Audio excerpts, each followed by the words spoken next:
there is a ghost that keeps you awake. It isn't loud or frightening, but a quiet, persistent whisper in the dark. It's the voice of what if, the echo of if only. It arrives in these final moments of the day, when the world has gone silent and all that's left is you, the darkness, and the vast, unchangeable landscape of the past.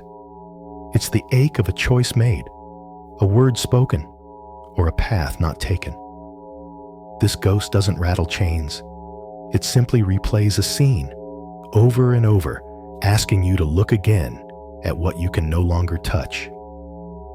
How can the mind find stillness tonight when it is haunted by a life it never lived? The question isn't how to banish this ghost or erase the memory it carries. The past is not a slate to be wiped clean. Instead, this quiet time together is an invitation to understand what this ghost is trying to tell you. By the time the sun returns, our hope is that you will have found a way to make peace with it, to see it not as a tormentor, but as a part of your story that is finally ready to rest. And in its rest, you will find your own. So let us begin, not by fighting, but by settling. Take a moment to simply arrive in this space, right here, right now. Become aware of the room you are in, the soft glow of a distant light, or the complete and gentle darkness.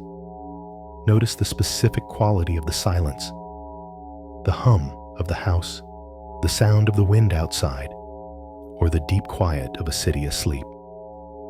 Acknowledge the time on the clock, this unique moment suspended between yesterday and tomorrow.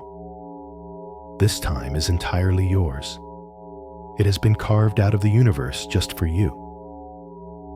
Let your body begin to understand that it is safe to let go.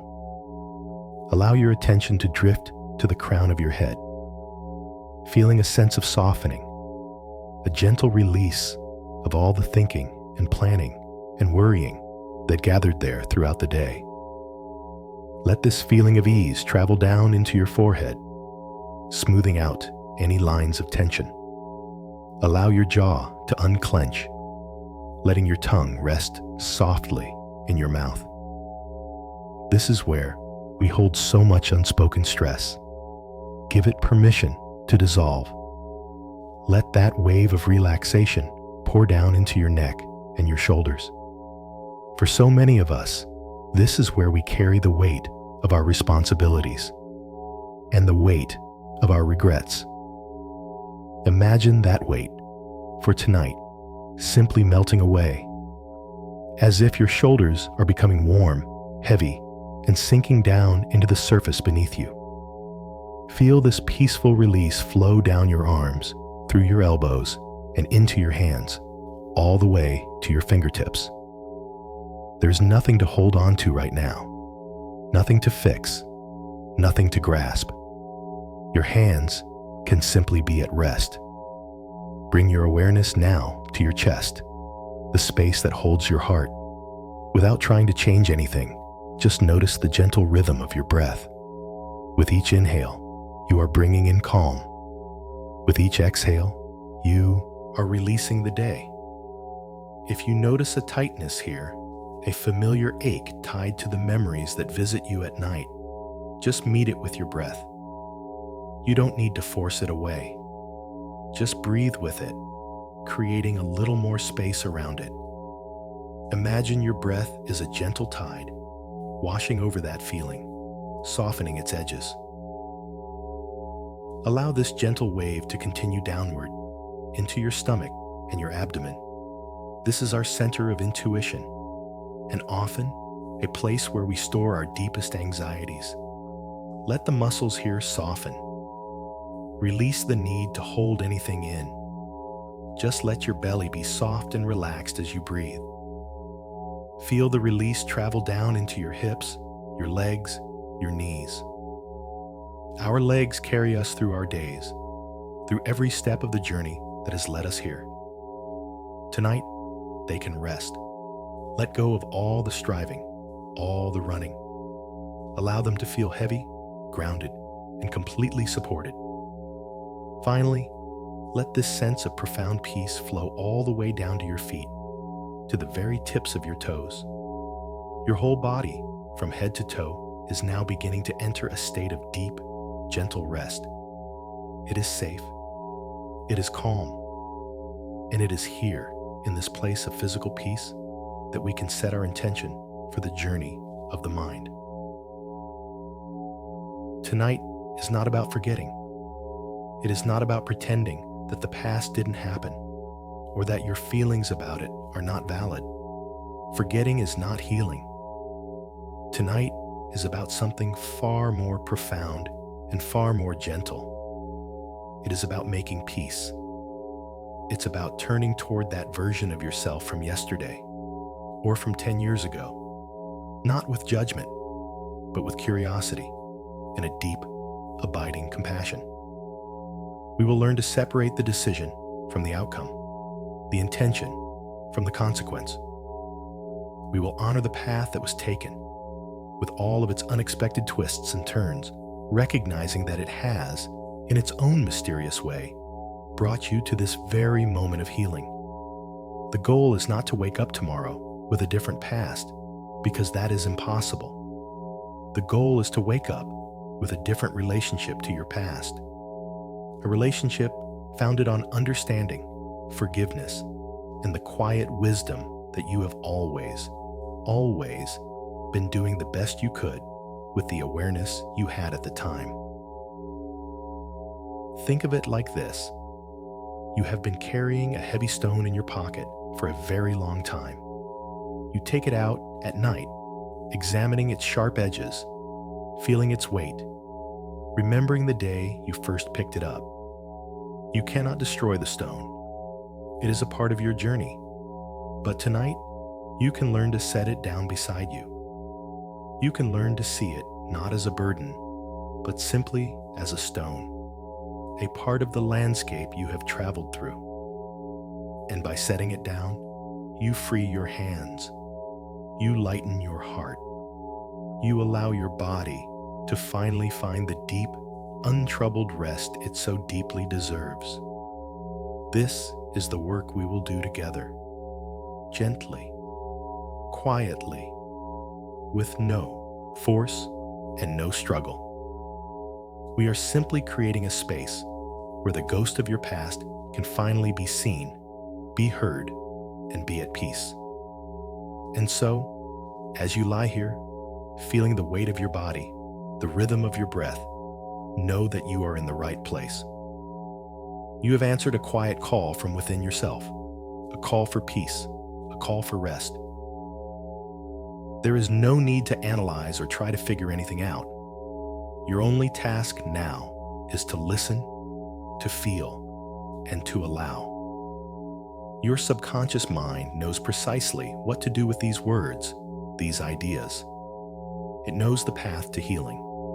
All you need to do is give it permission to walk that path, while your conscious mind drifts and softens, letting go of the need to be in control. Trust the process. Trust your own innate capacity to heal. You have carried this burden for long enough. Tonight, you can begin to set it down.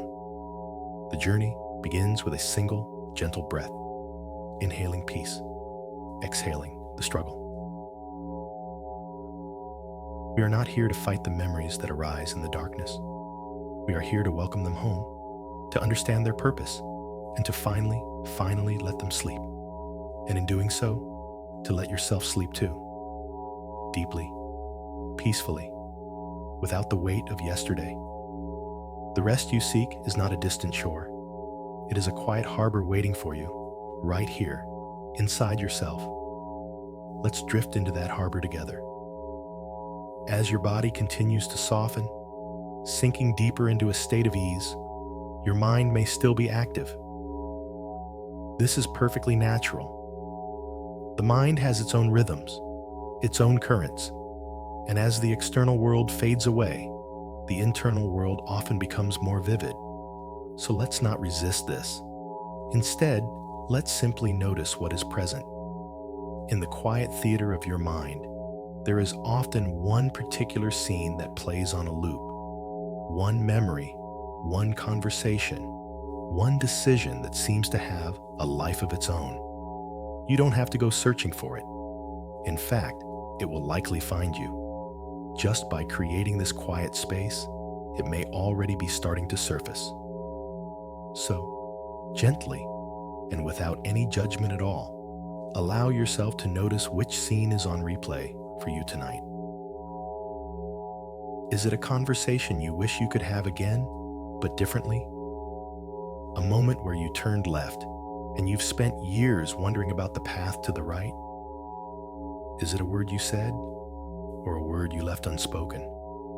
Whatever it is, just let it come into focus.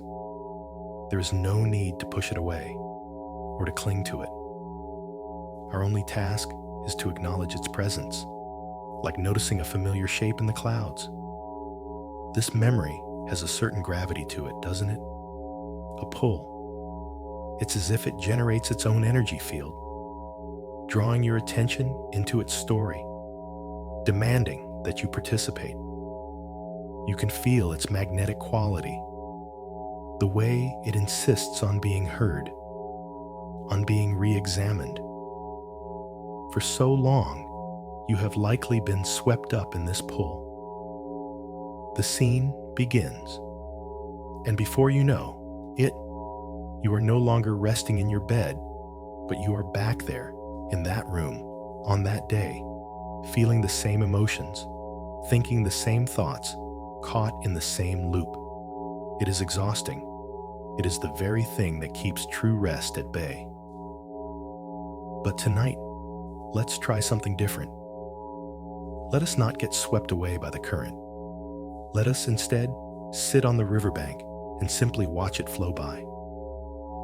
Imagine that this memory is not you, but a film that is about to be projected onto a screen in your mind. You are not the actor in this film, nor are you the director who can change the script. Tonight, you are simply a member of the audience, sitting in a comfortable, safe seat.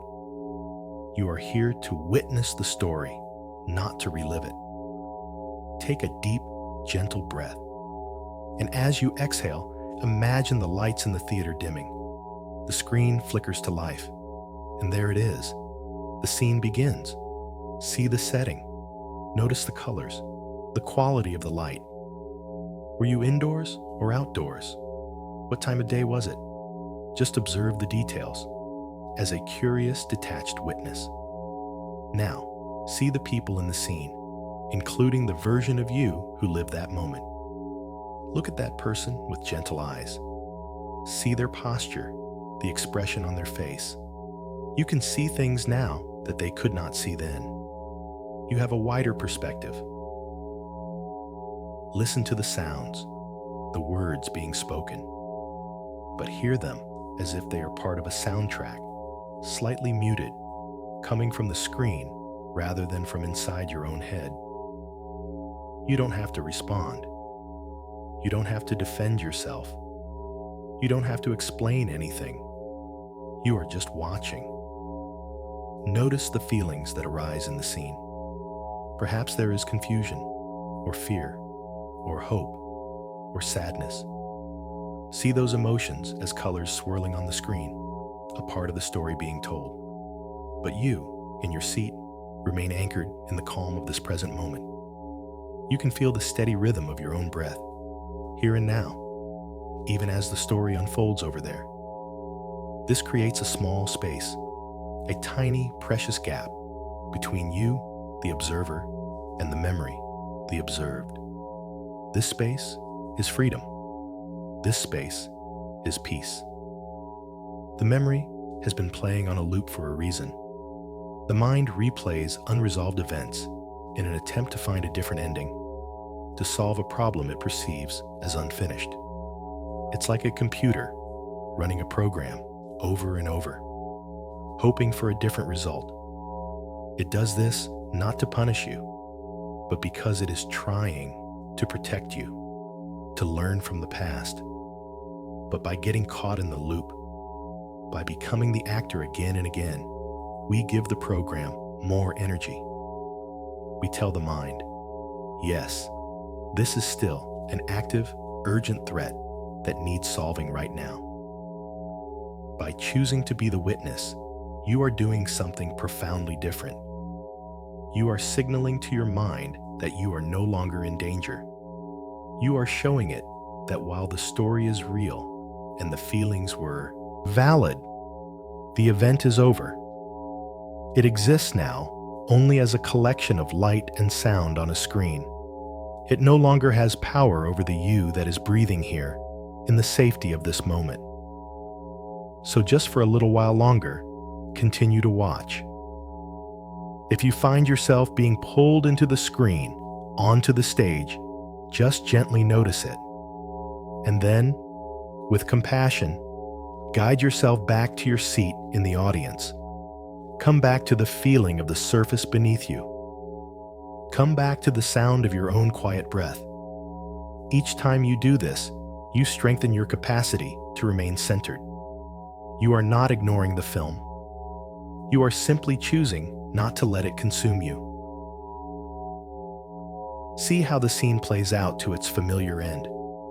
And when it does, imagine the screen fading to black. The film is over for now, and you are still here, safe, breathing.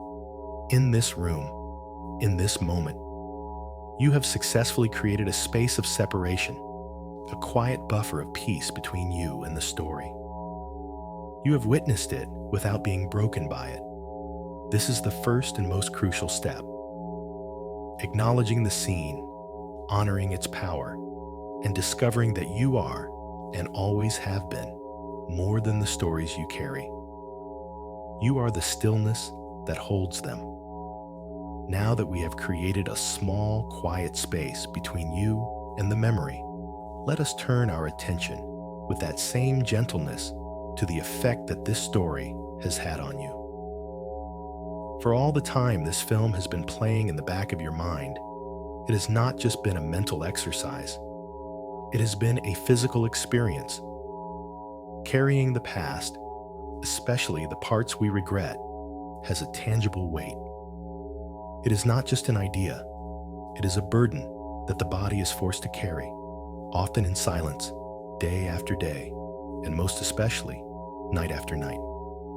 So, let's begin a gentle inquiry, a compassionate investigation into where this weight has settled in your own body. You don't need to force an answer. Just pose the question to yourself and listen to the quiet reply of your own physical wisdom. Where does this regret live in me? For many, the weight settles in the chest. It can feel like a tightness, a pressure, or a hollow ache right in the center of your being. It's the feeling of a heart constricted, unable to fully expand. This is the place of connection and love. And when we carry regret, it can feel like a barrier has been placed around our heart, preventing us from fully giving or receiving joy in the present. If your attention is drawn here, just let it be. Breathe into that space, not to fix it, but simply to be with it, to acknowledge the load it has been carrying. Imagine your breath as warm, liquid light, pouring into that area, creating a little more space, a little more softness. For others, the weight sinks lower into the stomach. It might feel like a knot, a churning, or a cold, heavy stone in your gut. This is our center of intuition, of gut feelings. When we replay a past decision where we feel we went against our better judgment, our stomach can hold that conflict, that self-betrayal for years. It's the physical manifestation of wishing you had trusted yourself more. If you feel this sensation now, just allow it. Place a hand on your stomach if it feels right. Let the warmth of your hand be a gesture of comfort, of reassurance. You are not judging this feeling. You are simply noticing it, listening to its story. The knot doesn't need to be untied right now. It just needs to know that you are aware of its presence. It needs to feel your compassionate attention. Perhaps the weight lives in your shoulders and neck. Do you feel a familiar tension there? A sense that you are braced for impact, or that you are carrying an invisible yoke? This is the weight of responsibility, of shoulds and should-haves. It's the feeling of carrying the blame, the responsibility for how things turned out, not just for you, but perhaps for others as well. It is the posture of self-critique, a physical clenching against the constant inner voice that says, "You should have done better." If your shoulders are where you feel this, let your next exhale be a conscious invitation for them to soften, to drop, to release just 1% of that tension. You don't have to let go of it all at once. Just a little. Acknowledging that it is heavy and giving yourself permission to set it down, even for a moment. This physical weight is deeply connected to the profound exhaustion you feel. Think about the sheer amount of energy it takes to travel back in time, mentally, over and over again. Every time the scene replays, you are spending precious life force. You are expending the energy you need for today, for your work, for your relationships, for your own healing, on yesterday. It's like trying to drive a car forward while it's still in reverse. The engine roars, fuel is burned, but you go nowhere. In fact, you only dig yourself deeper into the same spot. This mental time travel is not just tiring, it is depleting on a cellular level. It keeps your nervous system in a low-grade state of alert, of fight or flight. Because in replaying the memory, you are telling your body the threat is still active. So of course you are tired. Of course you find it hard to rest. Your body has been working tirelessly to solve a problem that is no longer happening. It has been fighting a ghost. And this is a battle that can never be won, only perpetuated. The exhaustion you feel is not a weakness. It is a completely logical consequence of the enormous, invisible work you have been doing. And here is the most important part. This burden, this weight, this exhaustion, you have been carrying it all by yourself. Often, the things we regret the most are the things we speak about the least. They live in a secret chamber of the heart, wrapped in shame or guilt. We believe we are the only ones who have made such a mistake, who have such a profound regret. And so, we carry it in silence, believing we have to, believing we deserve to. I want you to feel the truth of this for a moment. Feel how heavy this burden has been, and acknowledge how long you have been carrying it. Days, months, years, decades. Let yourself validate the sheer strength it has taken to carry this for so long, and the profound loneliness of carrying it alone. You have been so strong. You have been so resilient, but you are also so tired.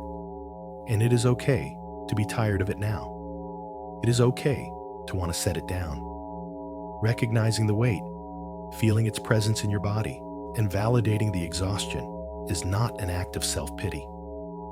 It is an act of profound self-awareness and compassion. It is the beginning of liberation. You are finally saying, I see this, I feel this, and I acknowledge how much this has cost me. This acknowledgement changes everything. It stops the cycle of fighting and begins the process of healing. You are no longer at war with your own experience. You are becoming a gentle, compassionate witness to it. And from this place of witnessing, a new path forward becomes possible. A path toward rest. As we sit with this awareness of the weight you've been carrying, it's so easy for another layer of judgment to creep in. A voice that might say, why can't I just let this go? Why am I so stuck in the past? we can begin to criticize ourselves for the very act of looking back. But let's pause here and hold this tendency with great tenderness, because the impulse to revisit the past, the very act that causes you this nighttime pain, is not a flaw. It is not a sign of weakness or a failure of your character. It is, in fact, one of the most profoundly human things we do. Looking back is part of the very fabric of our consciousness. It is a function of our beautiful, complex minds, which are not only designed to experience the present, but also to learn from what has been and to plan for what might be. Think about it. Our ability to remember, to reflect, to tell ourselves the story of our lives is a magnificent gift. It's how we build an identity. It's how we learn to navigate the world. It's how we create art and science and culture. The longing to look back is simply the mind trying to do its job, to make sense of the story, to find the lesson, to understand the cause and effect. It is trying to create a coherent narrative out of the often chaotic sequence of events that make up a life. The problem is not that we look back. The problem is that sometimes the mind gets stuck on one particular chapter, reading it over and over, unable to turn the page. It believes that if it just rereads that page enough times, with enough intensity, it can somehow change the words that are already written. It's a noble, but impossible effort. What you are experiencing in these quiet hours is not a personal failure. It is a universal human condition. You are not alone in this feeling. In this very moment, as you are listening to these words, there are millions of other souls lying in the darkness, doing the very same thing. All over the world, in every time zone, in every culture, people are sifting through their yesterdays. A parent is replaying a harsh word spoken to their child. An artist is staring at the ceiling, thinking of the masterpiece they abandoned years ago. A lover is tracing the ghost of a relationship that ended, wondering about a different outcome. Someone is thinking of a career path not taken, a risk not dared, a moment of fear that changed everything.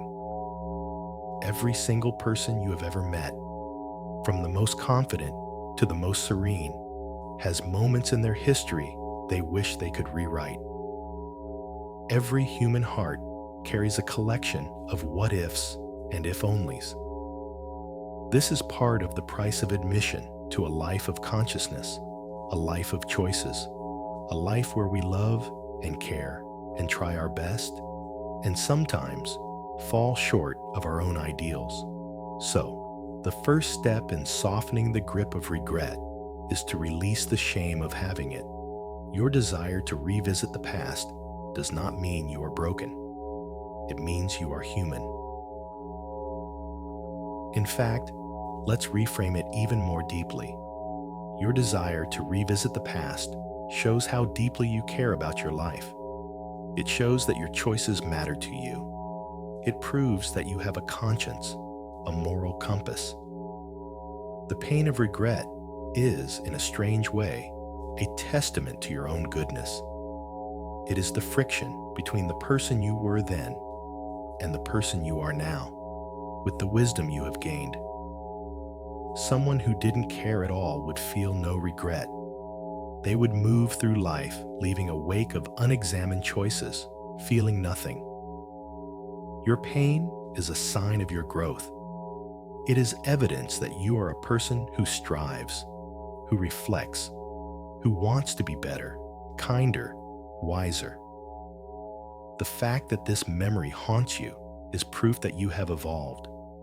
The person you are today, lying here, listening to these words, now knows something that the person in the memory did not know. You have more information, more experience, more perspective. The discomfort you feel is the growing pain of your own wisdom. So let's let go of the idea that this is something to be ashamed of. Let us instead hold it with a certain reverence. This ache inside you is a sacred part of your humanity. It is the echo of your own heart's longing for a life well lived. It is not an enemy to be vanquished. It is a messenger. And all it asks is to be understood. When you normalize this experience, when you see it not as your own private failure, but as a shared part of the human journey, something inside begins to soften. The loneliness of it dissipates. You are not an outlier. You are part of a vast, silent fellowship of people who are simply trying to make sense of their own stories. And in this fellowship, there is no judgment. There is only a quiet, shared understanding. We have all been there. We have all made choices we later questioned. We have all wished for a second chance. By accepting this as a normal, human experience, you take away its power to isolate you. You step out of the lonely prison of self-recrimination and into the vast, open field of shared human experience.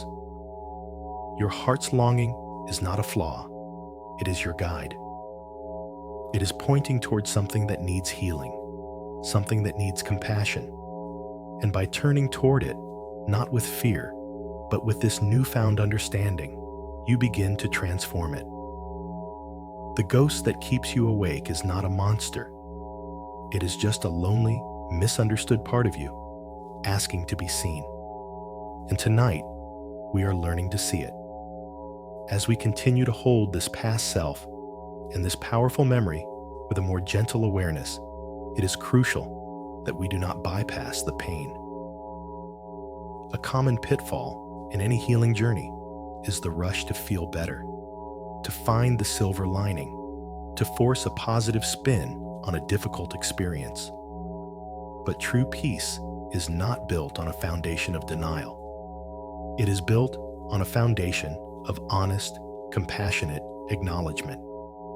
So, before we go any further, let us take a moment to fully and completely validate the pain or difficulty that may have resulted from this past choice. This is not about pretending it didn't hurt. It is about honoring the reality of your experience. Perhaps the decision you regret led to a tangible loss, a relationship, a job, an opportunity. Perhaps it led to a period of struggle, hardship, or confusion. Perhaps it caused pain, not only for you, but for others you care about. We are not here to say that the outcome was good or meant to be. We are simply here to say, yes, that was hard. Yes, that was painful. Your feelings about it are valid. Let yourself feel the truth of that. Let yourself acknowledge the grief, the sadness, or the disappointment without needing to fix it or explain it away. The human heart needs its sorrow to be witnessed, not dismissed. Just for a moment, give yourself permission to honor the full spectrum of your emotional experience related to this memory. The hurt is real. The loss was real. And you have every right to feel the way you do about it. When we try to jump straight to forgiveness or acceptance without first grieving what was lost, we create a kind of spiritual bypass. It's like putting a new coat of paint on a wall with a crack in it. It might look better for a little while, but the underlying issue remains, and eventually, the crack will show through again. Grief is the process that mends the crack from the inside out. And a significant part of this grief is for the life you imagine you could have had. This is a very specific and poignant kind of mourning. We are not just mourning a past event. We are mourning a potential future that now will never be. In your mind, you have a story of the other life, the one that would have unfolded if you had made a different choice. And in that story, the sun is always shining. In that imagined reality, there is no struggle, no disappointment, no heartache. We idealize the path not taken, turning it into a fantasy of perfection. And in comparison, our real present life can feel lacking. This grief for the what-if life is profound. It's a mourning for a ghost, for a beautiful possibility that existed only in the realm of potential. And it is so important to acknowledge this. It is okay to be sad about the life you didn't get to live. It is okay to honor that imagined self and that imagined world, and to feel the sorrow of its absence. Allowing yourself to feel this grief is not an act of wallowing. It is an act of love. You are telling yourself that your hopes and dreams mattered. You are validating the part of you that longed for that other outcome. Give yourself the space to say goodbye to that imagined future, just as you would say goodbye to a dear friend moving to a faraway land. You can appreciate its beauty. You can be grateful for the hope it once represented, and you can be sad to see it go. This is a necessary part of letting go. Now, within this space of honest acknowledgement, let's introduce a subtle but powerful distinction. It is the separation of the decision from the outcome. We have a deep-seated tendency to fuse these two things together. We look at a negative outcome and we work backward, automatically labeling the decision that led to it as wrong or bad. If things turned out poorly, we assume we must have made a terrible choice. But life is far more complex and mysterious than that. A perfectly wise and well-intentioned decision can lead to a painful outcome. And sometimes, a questionable or impulsive decision can lead to unexpected grace. The link between our choices and their results is not always a straight line of cause and effect. There are countless other variables at play: timing, luck, the choices of other people, the hidden currents of life that we can neither see nor control. Think of a farmer planting a seed. The farmer can make the best possible decision: choose the healthiest seed, prepare the soil perfectly, plant it at the optimal time of year. This is a good decision based on all the available wisdom. But the farmer cannot control the weather. An unexpected drought or a sudden flood could ruin the crop. Does that make the initial decision to plant a bad one? Of course not. It was the right decision, which simply met with an unfortunate and uncontrollable outcome. Your past is much the same. You made a decision based on the weather you could see at the time, with the seeds and tools you had available. The outcome that followed was influenced by 1,000 other factors beyond your control. To judge the quality of your past decisions solely by the outcome is to give yourself an impossible burden. It is to assume you should have been able to predict the future, to control the weather, to know the unknowable. So let us gently begin to pry these two concepts apart in your mind. There was the decision, made in a moment in time, with limited information. And then there was the outcome, which unfolded over time, influenced by a universe of factors. By separating them, you can begin to look at the decision itself with more compassion. You can start to evaluate it on its own terms, within the context of its own time, rather than through the distorting lens of a painful future outcome. This doesn't erase the pain of the outcome. We are still holding that with tenderness, but it does begin to lift the crushing weight of self-blame from the decision itself. It opens up the possibility that you were not wrong or bad or foolish. You were simply a human being, a farmer planting a seed, doing your best, and then watching as the unpredictable weather of life rolled in. Now that we have begun to gently separate the decision from its outcome, let us take the next step on this path of compassion. Let us journey back, not to relive the pain, but to meet the person who stood at that crossroads. Let us go back and meet the you of yesterday. And as we do, I want to introduce a core concept, a gentle truth that we will let sink in, like soft rain into thirsty ground. It is this: you made the best decision you could with the awareness you had then. Let that land for a moment. Not the best decision in hindsight, not the perfect decision from the perspective of the wise person you are today, but the best decision that was available to that person in that moment. To truly understand this, we must become compassionate detectives of our own past. Let's bring that past self into focus, not with the harsh light of judgment, but with the soft, warm glow of genuine curiosity. Who was this person? Let's ask some gentle questions. First, what did that version of you actually know? Not what you know now, with all the benefit of experience, but what information did they have in that specific moment?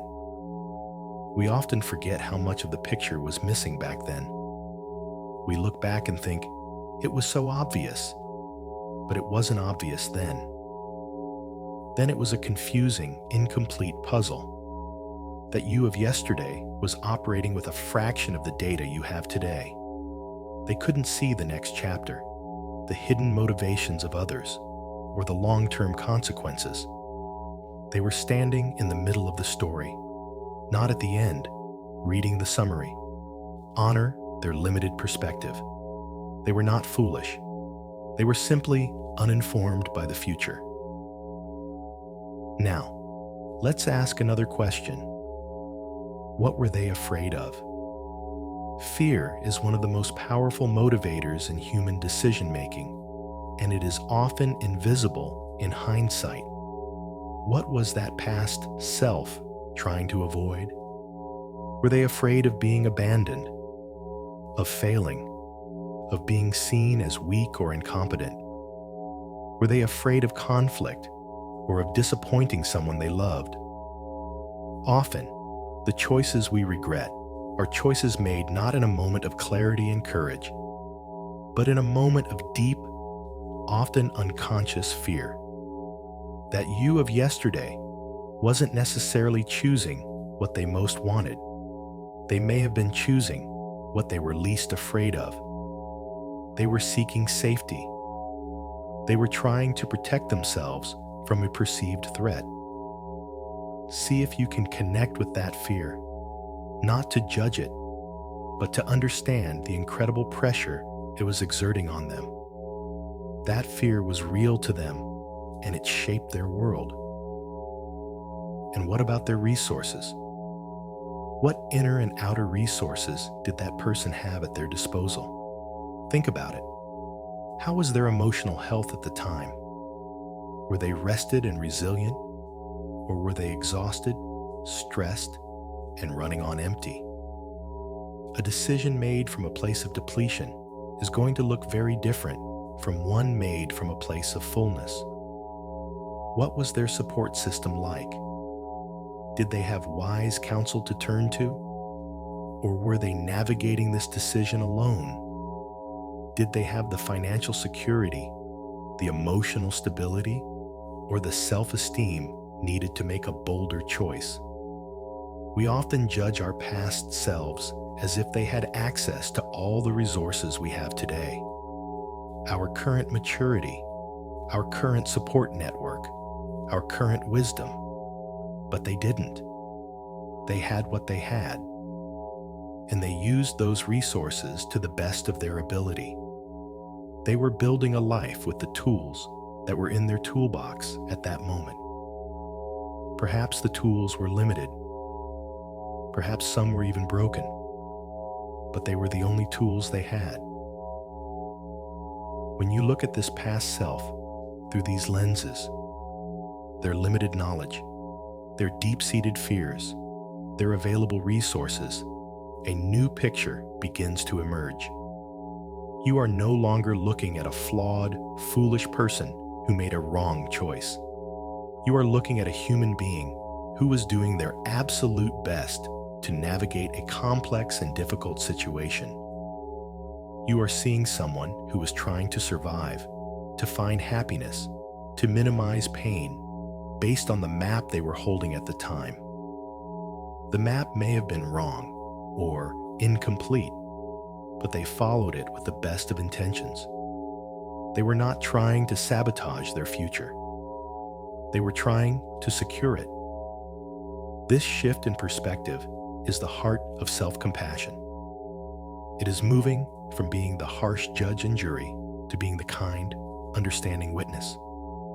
It is looking at that person and saying, "Oh, I see now. I see how hard that was for you. I see what you were up against. I see that you weren't bad or stupid.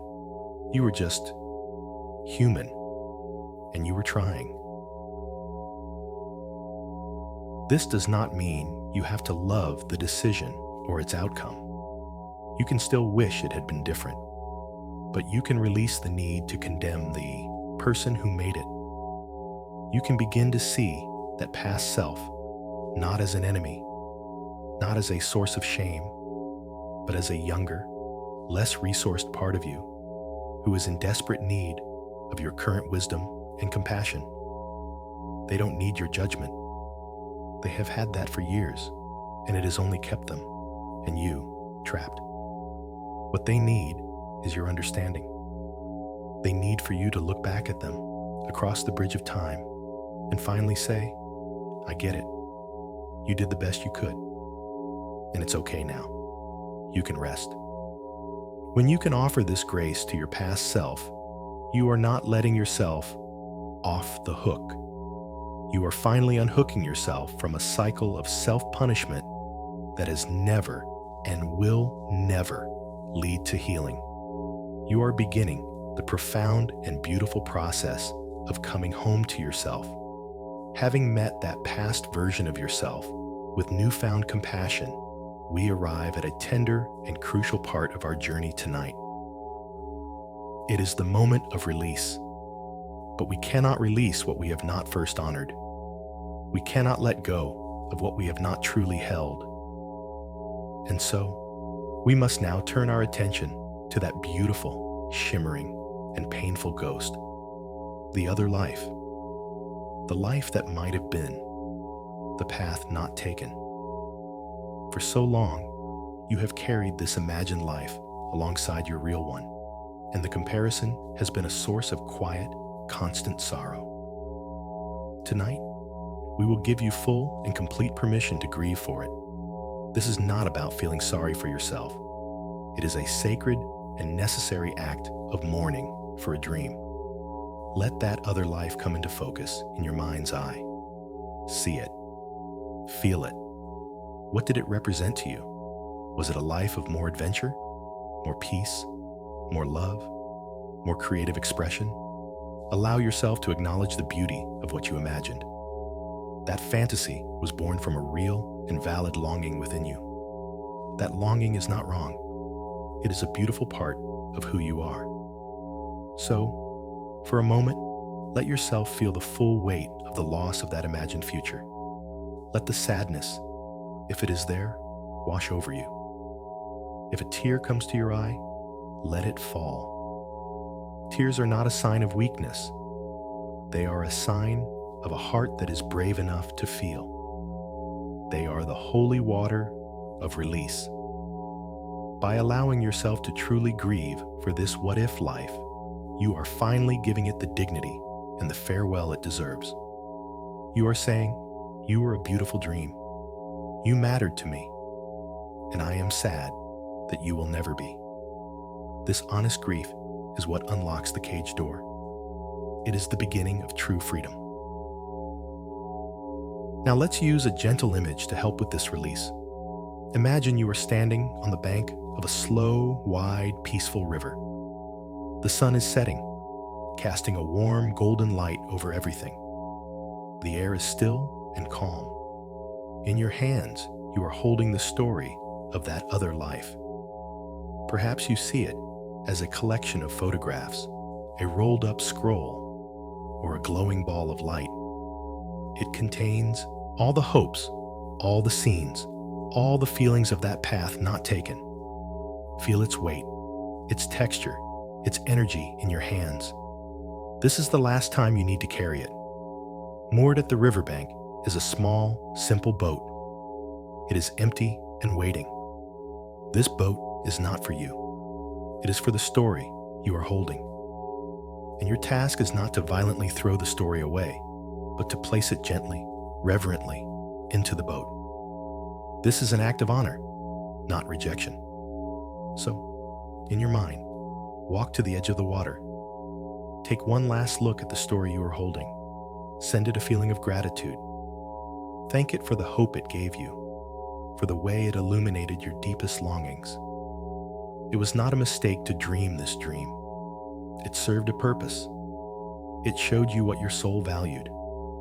Now, with a feeling of deep peace, place it into the boat. Watch as you do it. See the boat dip slightly under the weight of this imagined life. Straighten up. Take a step back from the water's edge, and with a gentle nudge of your hand or your foot, push the boat out into the current. It doesn't speed away. It just begins to drift, slowly, carried by the natural flow of the river. You just stand on the bank and watch. You don't have to do anything else. The river knows what to do. As the boat drifts further away, the details of the story begin to fade. You can no longer make out the individual scenes or faces. It just becomes a shape, a silhouette against the setting sun. And you feel a sense of both sadness and relief. The sadness is the final echo of your grief. The relief is the feeling of your arms, your shoulders, your heart finally being unburdened. You are no longer responsible for that story. You have released it to the great flow of time. It is not destroyed. It is simply on its own journey now, a journey separate from yours. And as you stand there, watching it disappear around a bend in the river, you can begin to feel the solid ground beneath your own feet. You can feel the gentle evening breeze on your skin. You can turn your attention away from the river and back to yourself. You are here. This is your life, the one you are actually living, and it is waiting for you. With this act of release comes the release of something else, the deep, exhausting need to punish yourself. The regret you've carried has been a form of self-flagellation, a penance you felt you had to pay for a choice that is now in the past. You believed, on some level, that if you just suffered enough, if you just replayed the mistake enough times, you could somehow atone for it. But this is a false belief. Self-punishment is not a path to growth. It is a cage. It has never made you wiser, or kinder, or more whole. It has only kept you small and tired and tethered to a moment that is gone forever. Tonight, as that boat floats away, you can release the whip from your own hand. You can decide that the sentence has been served. The debt, which was only ever owed to yourself, is now paid in full. You have carried it long enough. It is time to be free. This is not about arrogance or pretending you are perfect. It is about recognizing that your continued suffering serves no one. It does not change the past. It does not heal the hurt. It only deepens your own wounds and prevents you from being fully present and alive today. Letting go of the punishment is the ultimate act of taking responsibility, not for the past, but for your present and your future. It is saying, I have learned what I can from this, and now I choose healing. I choose peace. I choose to live. Having watched that boat drift away, carrying the story of the other life, we now turn to the most direct and powerful tool we have for release: the breath.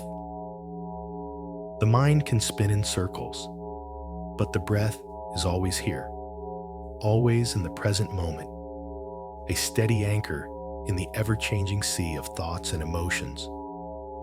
For millennia, wisdom traditions have known that the breath is the bridge between the body and the mind, the physical and the energetic. By consciously working with the breath, we can release patterns and burdens that are held not just in our thoughts, but in the very cells of our bodies. So, let us begin this simple, profound practice of breathing out the blame. There is no need for any special technique. Your body knows how to breathe. We are simply going to bring a gentle intention to this natural rhythm. As you lie here, bring your awareness to the sensation of your next inhalation. Don't force it. Just notice the air entering your nostrils, cool and fresh. Feel it travel down into your lungs, expanding your chest and your belly. And as you breathe in, I invite you to bring in a quality of compassion. Imagine that you are inhaling pure, unconditional self-compassion. See it as a soft, warm, golden light. With every in-breath, you are drawing this healing energy into every part of your being. You are breathing in the message: it's okay. I am here with you. You are worthy of peace. Just feel that for a few breaths. Inhaling warmth, inhaling acceptance, inhaling gentleness. Now, let's turn our attention to the exhale. The exhale is the body's natural way of letting go. It releases carbon dioxide, a waste product. It is a physical surrender, and we can use this natural function to release our psychic and emotional waste products as well. So, with your next out-breath, I want you to gently and without force imagine that you are exhaling the obsessive thoughts that have looped in your mind. See the what-ifs and if-onlys as a gray smoke, leaving your body with the breath. You don't have to fight them or analyze them.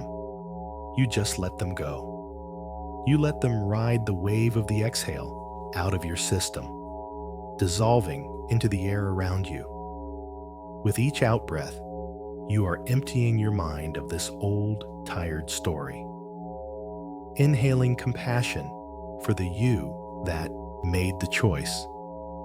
Exhaling the repetitive thoughts about the choice itself. Let's deepen this. Now, with the next out-breath, imagine you are exhaling the heavy feeling of self-blame. Blame has a texture, a weight. It's that tight, critical energy that clenches your jaw and tightens your shoulders. As you exhale, feel that clenching sensation begin to soften and dissolve. Feel your jaw go slack. Feel your shoulders drop an inch further. Imagine the very energy of judgment leaving your body on the stream of your breath. It has lived inside you for long enough. It no longer belongs here. Let the breath carry it away. Inhaling golden light of understanding. Exhaling the dense, heavy energy of blame. There is no struggle. It is as easy as breathing, as natural as letting go. This is a physical and energetic release. As you continue this gentle rhythm, you may notice shifts in your body. You might feel a tingling, a sense of warmth, or a feeling of spaciousness opening up where there once was tension. This is the body responding. This is the physical evidence of letting go. Remember the places in your body where you felt the weight of this regret living: your chest, your stomach, your shoulders. Let's direct the breath there now. As you inhale, imagine the warm, golden light of compassion flowing directly to that spot. Let it surround the tightness, the ache, the knot. Let it hold that place with incredible tenderness. Then, as you exhale, Imagine the tension from that specific spot dissolving and flowing out of your body with the breath. Breathe into the tightness in your chest, and as you exhale, feel your heart space soften and expand. Breathe into the knot in your stomach, and as you exhale, feel it gently begin to loosen its grip. Breathe into the tension in your shoulders, and as you exhale, feel them become heavy and relaxed, sinking into the surface beneath you. You are using your breath as a powerful internal massage, gently working out the old, stored-up tension associated with this long-held regret. And now, let us infuse this practice with a quiet affirmation. An affirmation is not about forcing yourself to believe something you don't. It is about gently offering your mind a new, more healing direction to turn. As you continue your rhythmic breathing, you can silently repeat this phrase to yourself, letting it align with your breath. On the inhale, it is safe to let this go now. On the exhale, I have carried it long enough. Let the words be soft, a gentle whisper in your own mind. Inhale. It is safe to let this go now. This addresses the part of you that has been afraid to release the regret, the part that believed carrying the pain was necessary, that it was somehow keeping you safe from repeating the past. You are reassuring that part of yourself that it is okay now. The lesson has been learned. The watchtower no longer needs to be manned. Exhale. I have carried it long enough. This is a profound acknowledgement of your own exhaustion. It is a validation of the long, hard work you have done. It is a declaration of your readiness for peace. It is an act of self-love that says, I deserve to be unburdened now. Continue this for a few more moments. Let the rhythm of the breath and the rhythm of the words become a soothing, hypnotic lullaby. Inhaling safety, exhaling the past, inhaling compassion, exhaling blame. There is nothing to force. The breath will do the work if you just allow it. You are simply setting the intention and then letting your body's innate wisdom take over. You are remembering a truth you have always known, deep down, that every breath is an opportunity to begin again. And with each exhale, you are becoming lighter, freer, and more present, right here in the peaceful sanctuary of this moment. You have carried it long enough. It is safe to let it go now. As the weight of blame begins to dissolve on your breath, a new space opens up within you.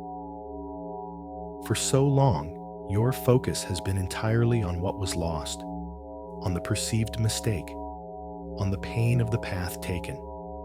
The story of regret is a powerful one, and it tends to take up all the light, casting everything else into shadow. But what if that is only one part of the story? What if, hidden within the very journey you regret, there are unseen gifts? What if the path that felt like a wrong turn was in fact the very ground where your deepest strengths were forged? Tonight, let us gently shift our perspective. We are not going to deny the pain. We have honored that. Instead, we are going to look for what else might be true. We are going to become quiet archaeologists of our own experience, digging gently in the soil of our past, not for more evidence of our flaws, but for the buried treasures of our own resilience. So, let your mind drift back over the period of time that followed that decision. Let the whole landscape of that part of your life come into view. And now, ask yourself this question with genuine, open curiosity. What strength did I discover because I walked this path and not another? Perhaps the path was harder. Perhaps it was lonely. And because of that, you had to learn to rely on yourself in a way you never had before. Maybe you discovered a well of inner fortitude you never knew you possessed. You learned to be your own advocate, your own comforter, your own guide. Is there a strength in you today, a self-reliance, an independence that was born in the crucible of that difficult time? Just notice that. Maybe the path led to a significant failure or a deep disappointment. And in that, you learned something profound about resilience. You learned that you can fall and you can get back up. You learned that a setback is not the end of the story. You discovered that your spirit is more durable than you ever imagined. Think about it. You survived. You are here now, listening to these words. You navigated the wreckage. You learned to live with the outcome. You kept breathing. You kept going. That resilience, that capacity to endure and continue, is a priceless gift. Is it possible that it could only have been truly forged by walking through the very fire you wish you had avoided? What compassion did you develop? Often, our most painful experiences are what open our hearts to the pain of others. When we have known deep regret, we become less judgmental of other people's choices. When we have felt lost, we develop a profound empathy for anyone who is struggling to find their way. Did this journey soften you? Did it make you a kinder, more understanding, more humble human being? The wisdom to say, "I don't know," or "I've been there too," is a sacred gift, often purchased at a great price. Look at the person you are today. Is there a gentleness, a depth of compassion in you that is a direct result of the terrain you traveled? These are the unseen gifts. They are not flashy or obvious. They are the quiet, sturdy qualities that make up the bedrock of your character. Strength, resilience, compassion, wisdom. These are not things that grow in easy, sunlit gardens. They are hardy plants that grow in the rocky, difficult soil of real life, watered by our tears. The path you regret may be the very source of the qualities you are most proud of in yourself today, even if you've never made the connection before. It's a profound paradox. The chapter of your life you have tried so desperately to rip out of the book may be the very chapter that gave the hero, you, their superpowers. There is a quiet affirmation that can be helpful here, a simple statement of fact that is often overlooked. It is this: you have survived 100% of your past, including the parts you regret. Let that simple, undeniable truth sink in. 100%. You have weathered every storm, navigated every crisis, and lived through every single moment, good and bad, that has ever happened to you. You are an undefeated champion of your own history. Your track record of getting through difficult days is perfect. We so often focus on the perceived misstep. We forget to acknowledge the incredible feat of survival that followed. The journey may not have been graceful. You may have stumbled, crawled, and wept your way through parts of it. But you made it. You are here. The fact of your survival is not a small thing. It is a testament to the incredible, tenacious, life-affirming force within you. This isn't about toxic positivity, about pretending the hardship was worth it. It is about honestly reevaluating the narrative. The old story was, I made a terrible mistake, and everything got worse. The new, more complete story might be, I made a decision, and the path that followed was incredibly challenging.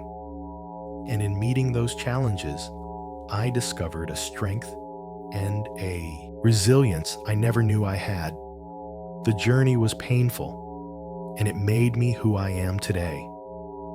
Both things can be true at once. The pain was real, and the gifts were real. By holding both, you create a story that is not just more compassionate, but more honest and more whole. You stop being the villain of your own past and become what you have always been, the hero of your own survival story, the one who kept going no matter what. And that is a legacy worth honoring. With this growing awareness of the hidden strengths forged in difficult times, we can begin to look at the shape of our life's journey in a new light. We are taught from a very young age to see life as a series of right and wrong turns.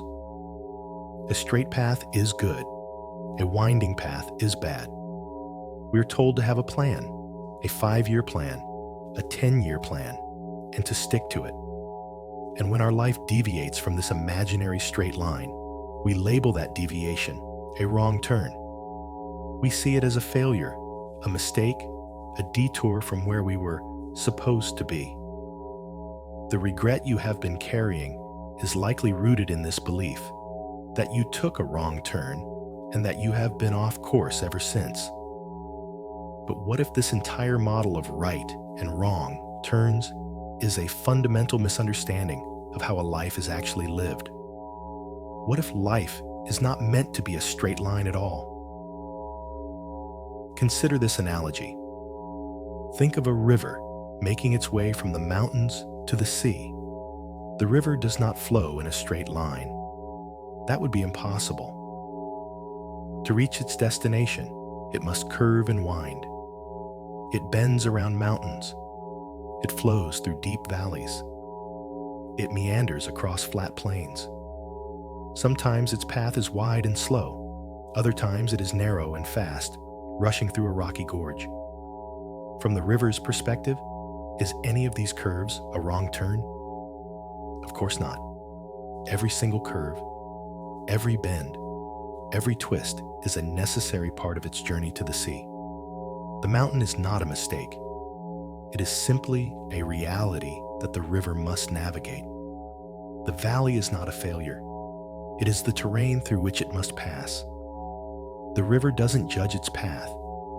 It simply follows the path of least resistance, always moving, always adapting, always being itself, until it inevitably merges with the great ocean.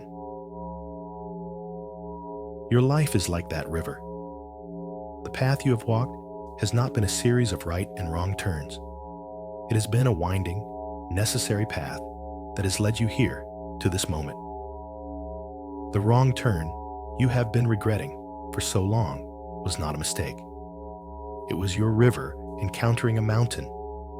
It was a part of the landscape of your life that you had to navigate. You had to curve around it, and that curve, which felt like a detour, was the only way forward. It was, in fact, the path itself. It's a radical shift in thinking. To let go of the idea that there is some ideal, straight-line version of your life that you failed to live up to, and to embrace the truth that the winding, messy, beautiful path you have actually walked is your life. It is the only one, and it is perfectly, uniquely yours. Every single part of it was necessary to bring you to where you are right now. And where are you right now? You are here, lying in the quiet, listening to these words, engaging in a profound act of self-healing and self-compassion. This very moment of healing, this opening of your heart, this new wisdom dawning within you, could it have existed without the journey that came before it? Could you have arrived at this deep desire for peace if your path had been perfectly smooth and straight? Probably not. The straight path does not create the conditions for this kind of deep reflection. It is the curves, the rapids, the dry spells that force us to become conscious, to dig deeper, to ask the important questions. It is in navigating the difficult terrain that we develop our character and our wisdom. The very pain that your wrong turn caused is what has made this moment of healing so necessary and therefore so possible. The regret has been a difficult teacher, but it has been a teacher nonetheless. It has been pointing you all along toward this moment of reckoning, this opportunity to make peace with your own story. So, in this new light, the wrong turn is not a wrong turn at all. It is an origin point. It is the beginning of the story of your wisdom. It is the place where the river had to bend, and in bending, it learned something new about its own nature, its own strength, its own relentless pull toward the sea. When you look back at that crossroads from this perspective, you can see it with new eyes. You are no longer just seeing the loss of the imagined straight path. You are beginning to see the value, the necessity of the winding one. You can start to appreciate the unique landscape you have traveled, the specific lessons you have learned, the particular strengths you have gained, all because your river had to curve in that exact way. You would not be the person you are today without that curve. You would be someone else, perhaps someone who has known less pain, but also, almost certainly, someone who has known less depth. Let go of the map of the straight line. It was never a real map. It was a fantasy, a myth that creates so much unnecessary suffering. The real map of your life is the one you are drawing with every step, every breath, every choice. And it is a masterpiece, not of straight lines, but of beautiful, intricate, and utterly necessary curves. The path you are on is not the wrong one. It is the only one. And it is leading you, just like the river, inevitably, toward a great ocean of peace. Your journey has not been a mistake. It has simply been your journey, and it is perfect in its imperfection. As we embrace this image of the winding path, let us go even deeper into the unexpected alchemy of our own life stories. Time Fry in 1.5s. We have spoken of the strengths that were forged in the fire of your difficult experiences. Now, let's talk about something even more subtle and profound: the wisdom. It is one of the great and often painful paradoxes of human life that our deepest wisdom, our greatest empathy, and our most authentic compassion are often born directly from the moments we most regret. The very experiences we would erase if we could are frequently the ones that have made us into the wise and caring people we are today. Think about it. When you are in pain, who do you want to talk to? Do you seek out the person whose life has been a string of perfect successes, who has never known failure or doubt? Or do you seek out the one who has been through the fire, the one who has made mistakes, who has known heartbreak, and who has the quiet, compassionate wisdom in their eyes that says, "I understand"? We instinctively know that true wisdom isn't found in textbooks or on easy paths. It is forged in the messy, unpredictable, and often painful reality of a lived life. The moment you regret that wrong turn was a powerful teacher.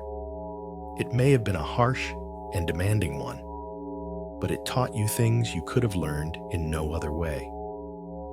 What did it teach you about humility? The moments we feel we got it wrong are a powerful antidote to pride and arrogance. They remind us that we are not infallible, that we cannot predict the future, that we are all, in our own way, just stumbling through, doing our best. This humility is a beautiful quality. It makes you approachable. It makes you relatable. It makes you real. And it was likely carved into your soul by the very experience you have been judging yourself for. What did it teach you about forgiveness? Perhaps the path that followed your decision required you to learn to forgive someone else. Or, even more profoundly, it has brought you here to this moment where you are learning the crucial, life-altering skill of forgiving yourself. Your capacity to understand the complexities of forgiveness is a direct result of having something that needed forgiving. A person who has never felt the need for forgiveness cannot truly understand its power. And what about empathy?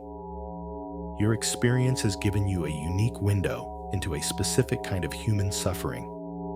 You know, from the inside, what it feels like to carry regret. You know, the exhaustion of the mental loops, the weight of the self-blame. This knowledge, which has felt like a curse, can be transformed into a profound gift. It means that when you encounter another person who is carrying a similar burden, you will not meet them with judgment or easy platitudes. You will meet them with the silent, powerful recognition of shared experience. Your pain has given you the capacity to be a true companion to others in their own pain. The wound you have been carrying is the very place where the light of your compassion can now shine through to connect with others. This is the concept of the wounded healer. It's the idea that our greatest gifts to the world often come not from our strengths, but from the places where we have been broken and have learned to heal. The cracks are where the light gets in, and also where it gets out. It's time to honor the person you have become, because of your whole story, not in spite of it. We have a tendency to compartmentalize our lives. We think, these are the good parts, the successes, the things I'm proud of. And these are the bad parts, the failures, the regrets. We try to build our identity on only the good parts, while actively trying to hide or disown the bad. But this creates a fragmented and fragile sense of self. It requires a constant expenditure of energy to keep the unwanted parts of our story locked away.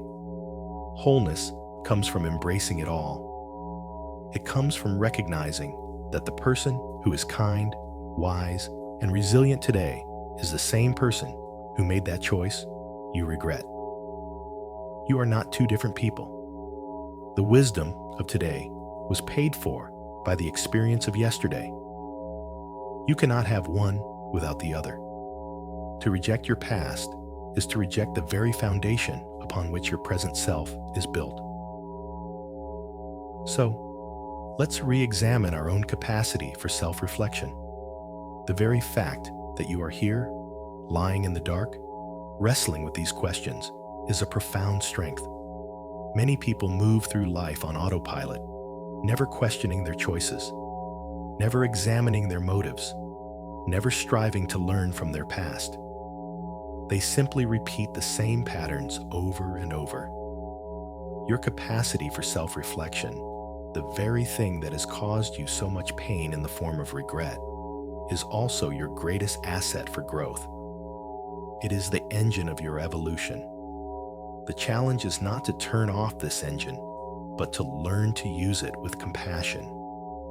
Instead of using your powerful self-reflection to beat yourself up, you are now learning to use it to understand yourself, to heal yourself, and to grow. Your capacity for self-reflection is a profound strength. You are not stuck. You are a person who is capable of deep, meaningful, and transformative inner work. And the evidence is right here, right now, in your willingness to undertake this journey. The wisdom was not in avoiding the winding path. The wisdom was what you picked up along the way. And it is a treasure that is now and forever a part of who you are. We have traveled far on this journey tonight. We have witnessed the scene on replay, felt the weight in our bodies, and normalized the very human act of looking back. We have honored the pain, grieved the path not taken, and met the you of yesterday with a newfound compassion. We have breathed out blame and discovered the unseen gifts of resilience and strength. We have reframed the journey as a winding river and recognized the wisdom forged in its difficult currents. And now we arrive at the quiet, peaceful work of integration. This is the part of the journey where we take all these new understandings, all this compassion and wisdom, and we gently weave it into the fabric of our being, so it is no longer just an idea we are listening to, but a truth we can feel in our bones. This is the moment of making peace, of truly, finally coming home to yourself. Imagine all these insights, the compassion, the understanding, the acceptance, as threads of soft golden light. And in your mind's eye, see the tapestry of your life story. For a long time, there has been a dark, frayed patch in this tapestry, the part of the story you regret. You have tried to hide it, to cut it out, to ignore it. But now, you are a master weaver, and you are going to take these new golden threads and begin to weave them into and around that dark patch. You are not removing the dark threads. They are part of the story. They give the tapestry its depth and its texture. Instead, you are illuminating them.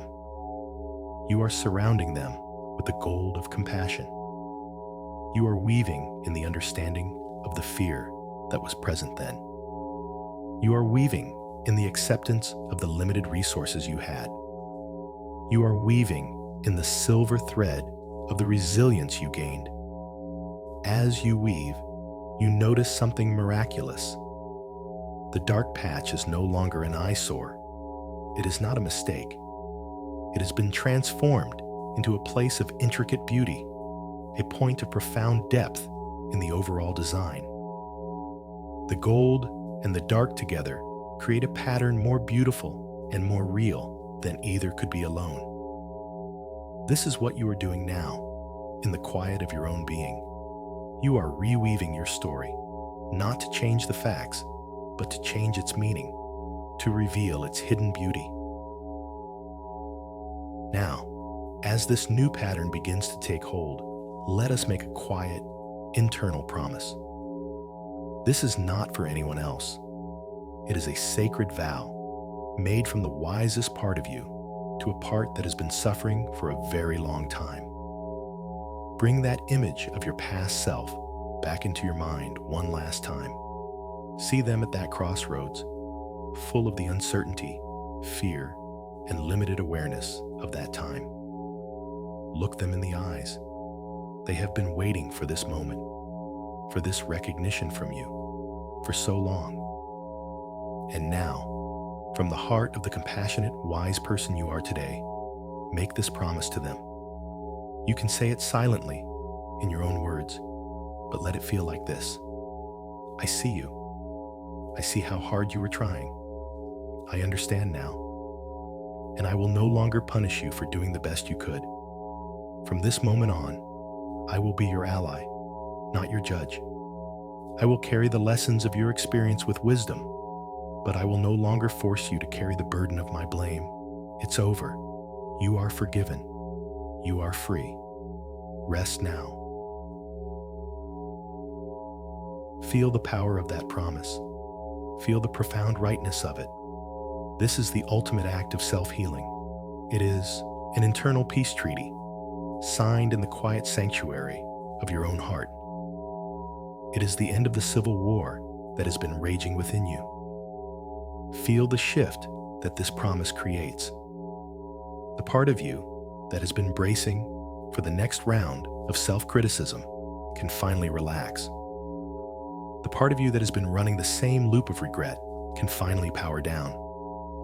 A deep, systemic sense of "it is finished" can begin to spread through your entire being. This is the feeling of wholeness. Wholeness is not perfection.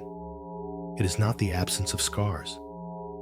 Wholeness is the acceptance of all the chapters of your story.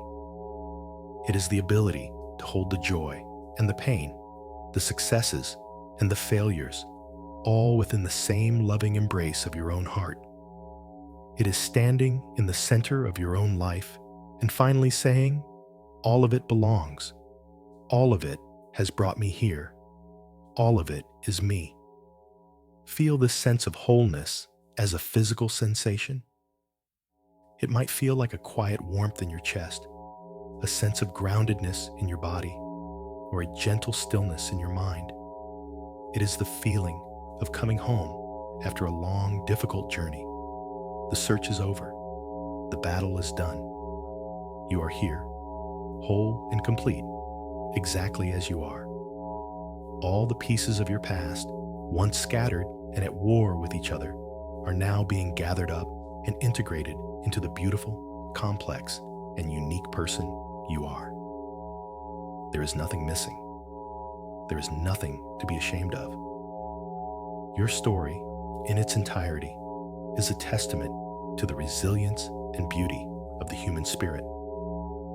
And as you rest in this feeling of wholeness, you realize that the ghost that kept you awake has finally found its peace because you have finally found yours. And so, the work is done. The story has been rewoven. The promise has been made. A deep and gentle peace treaty has been signed within you. Now, it is time to let all the threads of this journey, all the thoughts and images and feelings, simply settle. It is time to let the mind come to rest, just as the body has been resting. It is time to arrive fully and completely in the quiet of this present moment. Gently bring all of your awareness back to the simple, physical sensations of right now. Let go of the past, even this healing journey through the past. Let go of any thought of the future, of tomorrow morning, of what is to come. There is only this one single precious moment. Feel the physical reality of it. Notice the feeling of your body resting on the surface beneath you. Feel the weight of your head on the pillow, the gentle pull of gravity holding you, supporting you. You are completely held. There is nothing you need to do to support yourself. You can let go into that support. Become aware of the texture of the blanket or sheet against your skin. Notice its softness, its temperature. These small, sensory details are powerful anchors to the present. They are the truth of this moment. Let your attention drift to the air in the room. Is it cool? Is it still? Can you feel its gentle touch on your face? These are the simple, undeniable realities of the now. And in this now, there is no regret. There is no problem to solve. There is only sensation. There is only being. Now, bring your attention to the most fundamental anchor of all, your breath. But this time, we are not trying to do anything with it. We are not inhaling compassion or exhaling blame. We are simply resting our attention on the natural, effortless rhythm of breathing. Notice the gentle rise of your chest or belly as you breathe in.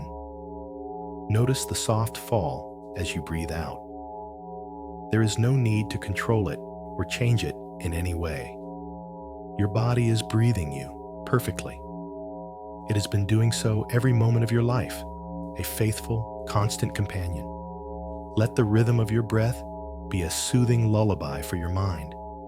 Each breath is a quiet wave of peace washing through you. Inhale and exhale. That is all there is to do. The past has been settled. You have journeyed there with courage and compassion. You have done the work. You can trust that the insights and the healing will continue to integrate on a deeper level as you sleep. You don't need to hold on to them or review them now. You have placed the past gently back into the past, where it belongs. It is no longer an active file on your desk. It has been respectfully archived. The future is still a gentle mist, not yet formed. There is nothing you can do about it right now.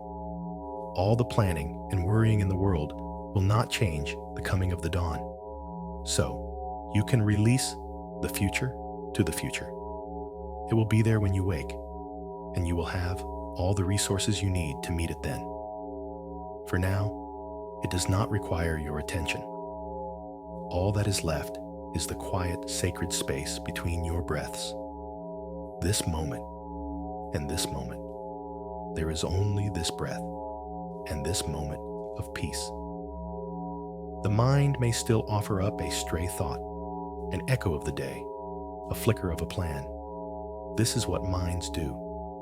Don't be troubled by it. See these thoughts not as interruptions, but as clouds drifting through a vast, peaceful sky. The sky is your awareness. The clouds are the thoughts. You are the sky, not the clouds. You do not have to cling to the clouds or push them away.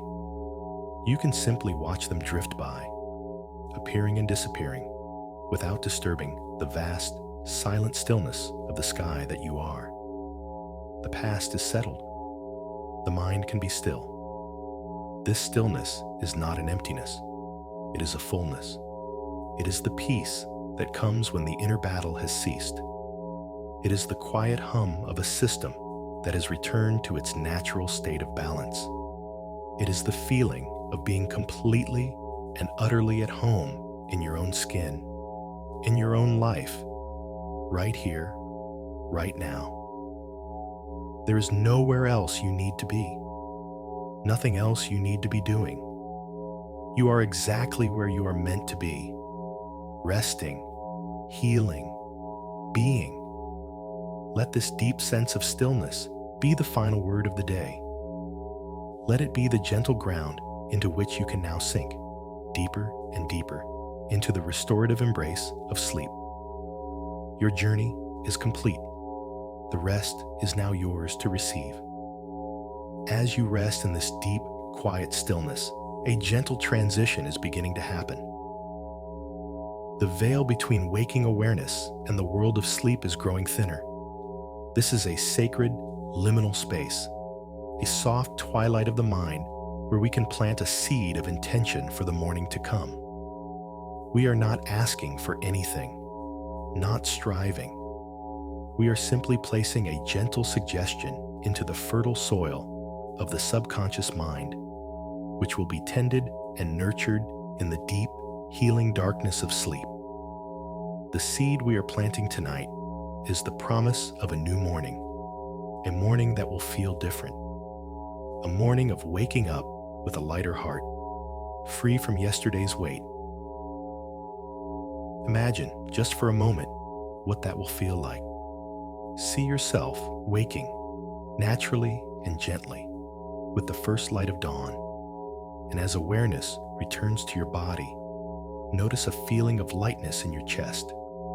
The old, familiar ache of regret is not the first thing to greet you. In its place, there is a quiet sense of peace, a feeling of spaciousness.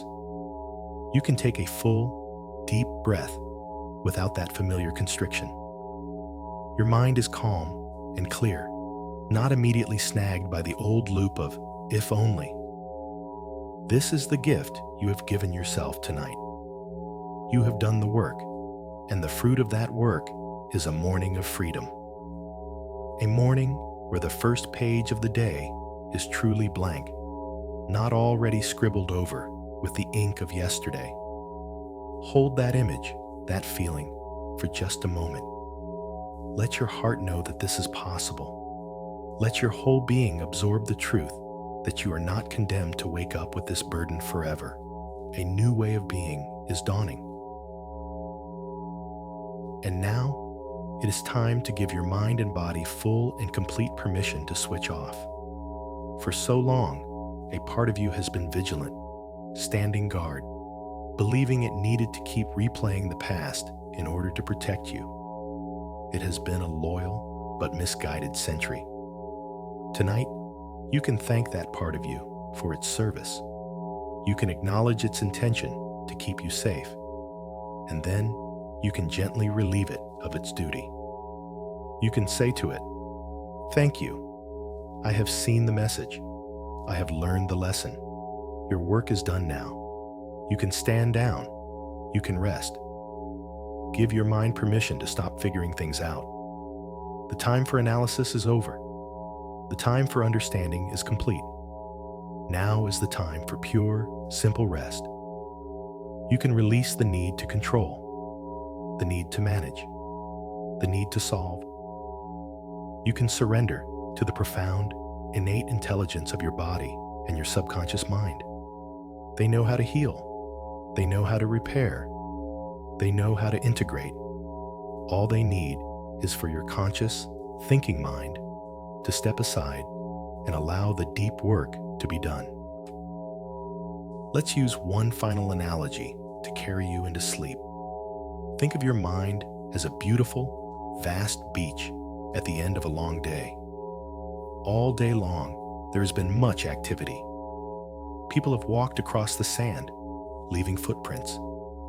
These are the thoughts and events of the day. Children have built sandcastles. These are your plans and projects. And perhaps someone has dug a deep, stubborn hole. This is the regret, the memory you have revisited so many times. At the end of the day, the beach is cluttered with the evidence of all this activity. It looks messy, unsettled. But now, as the sun sets, the tide begins to come in. The tide is your sleep. And with each wave that washes ashore, a transformation begins. The first gentle waves, the first stages of light sleep, begin to soften the edges of the footprints.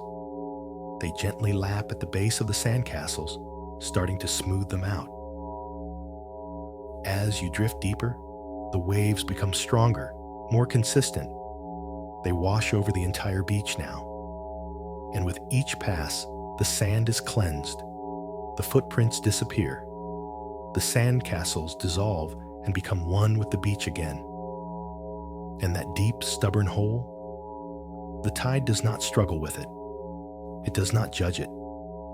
It simply fills it, wave after wave, with water and with sand, until the hole is no longer a hole, but is simply part of the smooth, level expanse of the shore. This is what your sleep will do for you tonight. The tide of deep, restorative sleep is coming to cleanse your mind. It will wash away the clutter of the day. It will smooth over the obsessive thoughts. It will fill in the empty spaces left by old pain. You do not have to do anything to make this happen. You only need to allow the tide to come in. You only need to let go and trust in this ancient natural rhythm of cleansing and renewal. By the time the tide recedes in the morning, the beach of your mind will be fresh, clean, and new. A pristine slate, ready for the footprints of a new day. The tide is coming in now. Feel the gentle pull. It is time to let go of the shore of wakefulness and allow yourself to be carried out into the deep, peaceful, healing ocean of sleep. There is nothing more to do now. Nothing to figure out. Nothing to hold on to. The time for thinking is over. The time for effort has passed. Now is the time to simply allow. To allow the weight of your body to sink even deeper into the surface that supports it.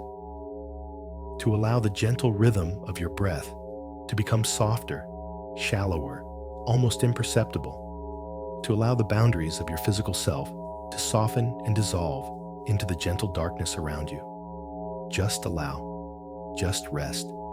The story is told. The healing has begun. And all that is left is this vast, open, peaceful space. A space of pure potential. A space where rest is not just a possibility, but an inevitability. You are drifting now. Imagine yourself floating on the surface of a perfectly calm, still body of water at twilight. The water is silky and holds you effortlessly. You don't need to swim. You don't need to strive. You are completely supported, buoyant, weightless. The temperature of the water is the exact same as your skin, so you can barely tell where you end and the water begins. Above you, the sky is a deep, velvety indigo, filled with a soft dusting of distant stars, and you just float, gently drifting, moved only by the silent, cosmic currents of the universe. There is no destination. There is no goal. There is only this peaceful, effortless floating, this gentle, silent drifting. Or perhaps you feel yourself sinking, not falling, but sinking gently, slowly, into the softest, deepest cloud you can imagine. The cloud receives you, cushions you, envelopes you in its billowy, comforting embrace. It is a cloud made of pure peace, of perfect silence, and you sink deeper and deeper into its heart, held in a perfect state of suspended tranquility. Every part of you is softening, every muscle is releasing, every thought is dissolving before it can fully form. You are becoming one with the cloud, one with the stillness, one with the deep, quiet peace that lies at the very center of all things. Sleep is coming for you now. It is not something you have to chase or capture. It is a gift that is being offered to you. It is rising up to meet you from the depths of your own being. It is a natural grace, a return to the source. You can feel its approach, like a warm, gentle wave flowing from the tips of your toes up through your entire body, a wave of profound relaxation and release. As this wave passes through you, it switches off all the systems that are no longer needed for the night. It switches off the part of your brain that worries. It switches off the part that plans. It switches off the part that remembers. It gently turns down the dials, one by one, leaving only the deep, essential functions of healing and restoration. Your subconscious mind knows how to heal. It is the master physician, the wise alchemist who knows how to take the experiences of the day and transform them into wisdom. It knows how to take the fatigue of your body and transform it into strength. It knows how to take the quiet intentions you have set tonight and weave them into the fabric of your waking reality. You can trust this process completely. You can surrender your conscious self into the wise and loving care of your deeper self. Let go now. Let go of this day. Let go of this journey. Let go of these words. They have served their purpose. All that is left is the silence. And in this silence, everything you need is present. Everything is being taken care of. You are safe. You are held. You are on the gentle, inevitable path to deep, restorative peace. Rest now. Just rest.